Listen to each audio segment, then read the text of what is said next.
អស់រយៈពេល49ឆ្នាំហើយដែលព្រះពុទ្ធបរមគ្រូបានធ្វើដំណើរដោយជើងទទេនៅតាមបណ្ដោយច្រាំងគង្គាលោកបានដឹកនាំយើងឲ្យរៀនពីមាគ៌ាឆ្ពោះទៅរកការរំដោះដោយដឹកនាំយើងឆ្លងកាត់ភាពងងឹតដូចជាផ្លូវនៃពន្លឺ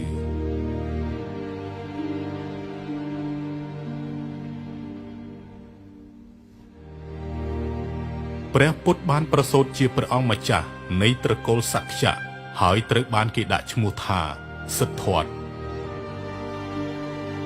នៅពេលប្រសូតព្រាហ្មណ៍បានទស្សទាយថានៅពេលព្រះអង្គម្ចាស់ធំឡើងនឹងក្លាយជាស្ដេចដ៏អស្ចារ្យមួយអង្គដែលនឹងបង្រួបបង្រួមពិភពលោក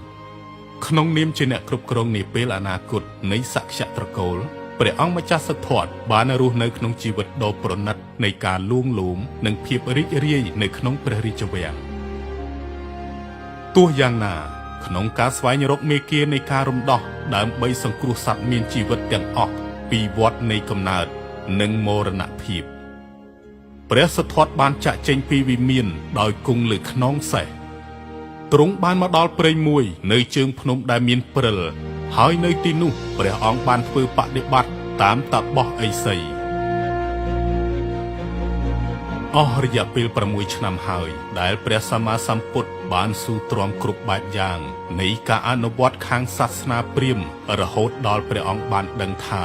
មាគ៌ាកណ្ដាលគឺជាចម្លើយការបដិបត្តិដូចជាការលេងឧបករណ៍តន្ត្រីខ្សែពិណនឹងដាច់ប្រសិនបើវាតឹងពេកឬមិនបញ្ចេញសំឡេងបើវាធូរពេកភាពរីករាយនៅក្នុងអារម្មណ៍រីករាយឬភាពជ្រាលជ្រៅបំផុតគឺជាឯកសារភ្ជាប់ធ្វើឲ្យមានសន្តិភាពជាមួយនឹងមាគ៌ាកណ្ដាលដើម្បីទទួលបាននូវការរំដោះរាងកាយនិងចិត្តព្រះសិទ្ធត្ថអង្គុយធ្វើសមាធិនៅក្រោមដើមពោធិ៍តែម្នាក់ឯងព្រះអង្គបានប្រឈមមុខជាមួយនឹងការវាយធ្វើបាបពីកងទ័ពអាក្រក់របស់មារាធិរាជសមណៈវិក្មេងតើអ្នកអាចបង្ហាញថាអ្នកខ្លាចជាព្រះពុទ្ធយ៉ាងដូចម្ដេច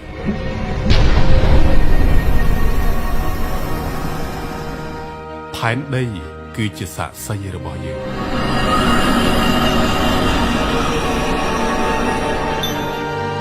គ្រានោះព្រះសិទ្ធត្ថមានសភាពស្ងប់ស្ងៀមនិងការអស់ទៅនៃអសវៈព្រះអង្គបានត្រាស់ដឹងហើយព្រះអង្គបានត្រាស់ជាព្រះពុទ្ធពិតជាចម្លែកសត្វមានជីវិតទាំងអស់មានលក្ខណៈជាព្រះពុទ្ធប៉ុន្តែវាត្រូវបានគ្របសង្កត់ដោយការរំខាននិងការភ័ន្តច្រឡំខ្ញុំចង់បន្ទាបខ្លួនខ្ញុំមិនមែនជាទាសករដោយកិត្តិនាមនិងទ្រព្យសម្បត្តិទេខ្ញុំបានមកផ្សព្វផ្សាយព្រះធម៌ដើម្បីរំដោះសត្វមានជីវិតទាំងអស់ចេញពីសមុទ្រសង្សារវដ្តភាពថ្កុំថ្កើងរបស់ព្រះអង្គជាស្ដេចព្រះអង្គស្រឡាញ់ប្រជាជនរបស់ព្រះអង្គដូចជាកូនរបស់ទ្រង់ដែរស្ដេចមិនគួរជិះជាន់ប្រជាជនទេជីវិតគួរតែមានតម្លៃស្មើគ្នាព្រោះគ្មានអ្វីដែលគួរឲ្យគោរពជាងជីវិតខ្លួនឯងទេអ្វីក៏ដោយឋានានុក្រមមនុស្សគ្រប់រូបមានផ្នែកខាងក្នុងផ្ទាល់ខ្លួនដែលអាចបញ្ចេញពន្លឺបាន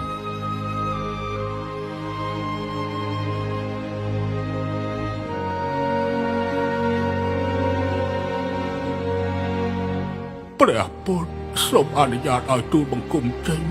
ទូលបង្គំក៏ខ្វល់នីតិ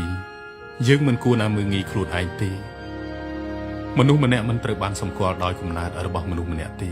ប៉ុន្តែដោយអាកប្បកិរិយារបស់មនុស្សម្នាក់អ្នកសម្អាតភាពកខ្វក់ចេញពីផ្ទះរបស់មនុស្សខ្ញុំសម្អាតភាពកខ្វក់ចេញពីបេះដូងរបស់មនុស្សដូច្នេះអ្នកនឹងតថាគតគឺដូចគ្នាសូមក្រោកឡើង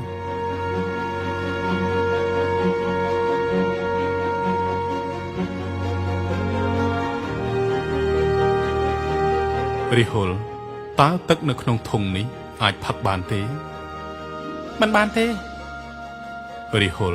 អ្នកដូចជាទឹកនៅក្នុងធុងនេះគឺពិតជាស្អាតណាស់ប៉ុន្តែនៅពេលដែលអ្នកនិយាយកុហកឥតឈប់ឈរអ្នកនឹងក្លាយជាមនុស្សដែលគ្មានអ្នកណាស្រឡាញ់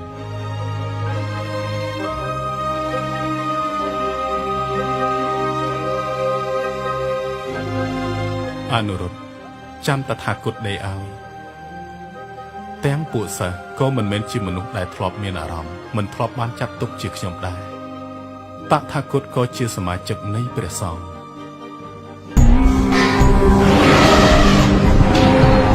វាយក្រុងកបលភ័រ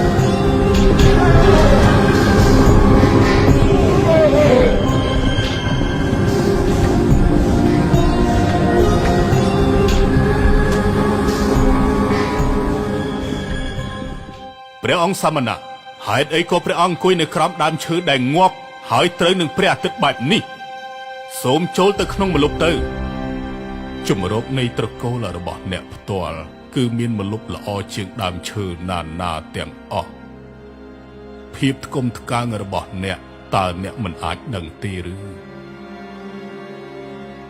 ចាប់តាំងពីការត្រាស់ដឹងតថាគតបានបង្ហាញអ្នកអំពីផ្លូវអរិយមគ្គ8ការយល់ដឹងត្រឹមត្រូវការគិតត្រឹមត្រូវការនិយាយត្រឹមត្រូវសកម្មភាពត្រឹមត្រូវការរស់នៅត្រឹមត្រូវការខិតខំប្រឹងប្រែងការគិតត្រឹមត្រូវនិងការផ្ដោតអារម្មណ៍ត្រឹមត្រូវតថាគតមិនដែលនឿយហត់ក្នុងការបង្រៀនព្រះធម៌ទេព្រះពុទ្ធបានប្រសូតក្នុងវិមានមួយក្នុងយុវវ័យព្រះអង្គបានក្លាយជាព្រះសង្ឃព្រះអង្គបានត្រាស់ដឹងនៅក្រោមដើមពោធិព្រឹក្សនៅព្រះជន្ម80ព្រះវស្សាព្រះពុទ្ធបានចូលនិព្វាននៅចន្លោះក្រោមដើមសាលព្រឹក្សមួយគូតថាគតបានប្រគល់ឲ្យសត្វមានជីវិតទាំងអស់ដែលតថាគតអាចធ្វើបាននិងបានដាំគ្រាប់ពូជនៃការរំដោះសម្រាប់អ្នកដែលមិនទាន់រកផ្លូវទៅឃើញសូមឲ្យព្រះឱវាទនេះជាគ្រូរបស់អ្នកហើយការបង្រៀនរបស់តថាគតជាការណែនាំរបស់អ្នកហើយតថាគតនឹងនៅជាមួយអ្នកជារៀងរហូត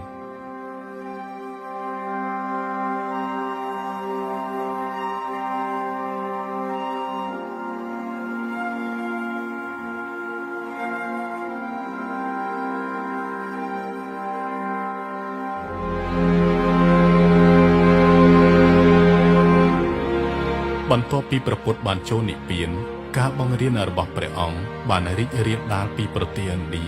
ទៅកាន់ប្រទេសចិនជប៉ុននិងបណ្ដាប្រទេសអាស៊ីជាច្រើនហើយនៅទីបំផុតនៅទូទាំងពិភពលោកជាការប្រទានពរដល់សត្វលោកទាំងអស់និងពិភពលោកដោយភាពឆ្លៀសវៃនៃប្រាជ្ញារបស់ព្រះអង្គ